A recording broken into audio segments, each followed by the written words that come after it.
Hey guys, Mike here. So today I'm here to talk to you about 1974's The Towering Inferno, starring Paul Newman as Doug Roberts. In The Towering Inferno, at the opening of a colossal but poorly constructed building, a fire breaks out which threatens to destroy the building and everyone else inside it. And so we have The Towering Inferno. So guys, today's movie was suggested by my mother, who, when I was asking for people to suggest movies that I should watch and review, she, without hesitation, said this film. Honestly, I expected her to say Dirty Dancing, but this was the first movie that came to her mind. But to be honest, I was a bit apprehensive to watch this one because of how old it was. I thought it'd be kind of a bit hard to get into, but mainly because of the runtime. This movie is nearly 3 hours long, so I really had to kind of, set myself a time slot in order to watch this one. But I've watched it now, so what do I think of The Towering Inferno? Well, first off, one of the best things about this film, it's not the fear of the fire about to start. It's the fact that it starts really early and you're just waiting for everyone to realise what's happening. And at the start of the film as well, they're kind of getting distracted by smaller, equally dangerous things, but they still have no idea about this fire that's burning around them. And by the time they discover it, it's just far too late.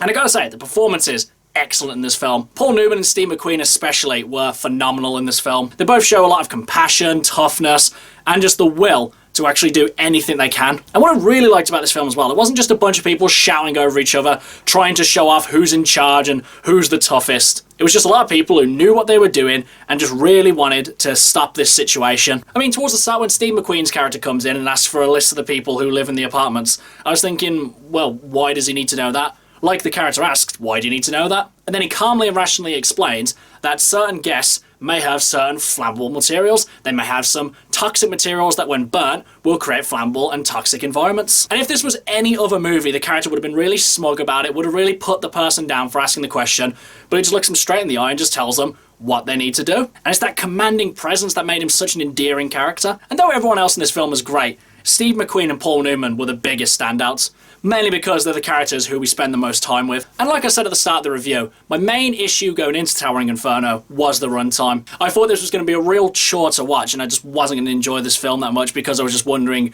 when it was going to end. But after watching it, honestly, I don't think there's a scene I would have removed. Honestly, this film could have been longer and I still would have enjoyed it. It's just so tense, suspenseful, and just anything can happen at any time. Realistically, other than Steve McQueen and Paul Newman, anyone could have died at any second in this film. And it's almost the blasé, nonchalant way that this movie treats death, which just makes it even more haunting.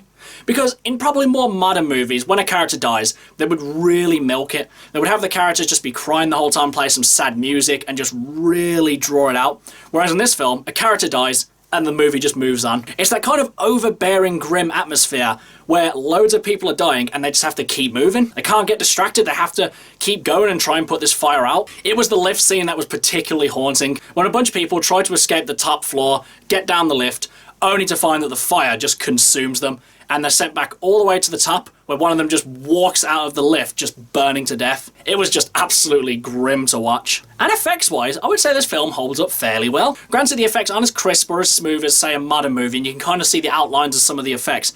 Nonetheless, it still really holds up and it doesn't distract you in the slightest. Overall, guys, I enjoyed this movie, definitely. Way more than I thought I would. I knew this was going to be a decent watch, but like I said, I was a bit apprehensive to watch it, and if I'm going to be honest, I didn't think I'd enjoy it as much as I thought I would. But nonetheless, the performances were great, the stunt work was impressive, this movie is incredibly tense, suspenseful, and just anything can happen at any time. And it's easy to see why this movie has stood the test of time.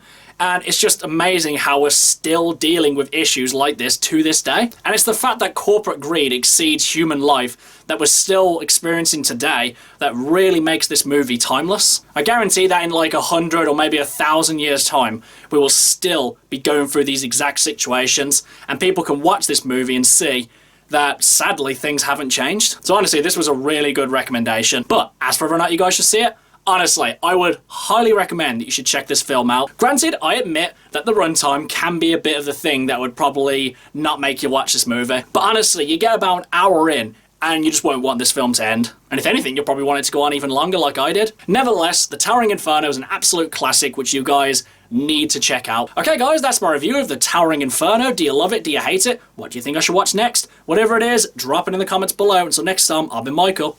See ya!